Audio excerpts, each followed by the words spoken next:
If I were the president of Sri Lanka, I would be a great leader in this country. Then, I would have to rule an entire island. If I were the president of Sri Lanka and ruled the country, how wonderful that would be, and what amazing experiences I would have.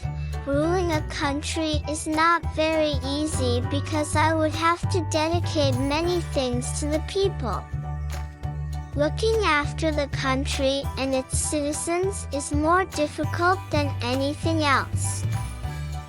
If I were the president of Sri Lanka, I would build more highways, renovate roads and railways, provide scholarships for poor children in schools, and support the underprivileged by building houses and providing essentials for their survival.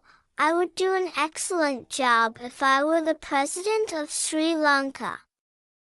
I think it's a great opportunity to be the president of Sri Lanka because it would allow me to do something meaningful for my country and bring happiness to myself and others. My first visit to the zoo, one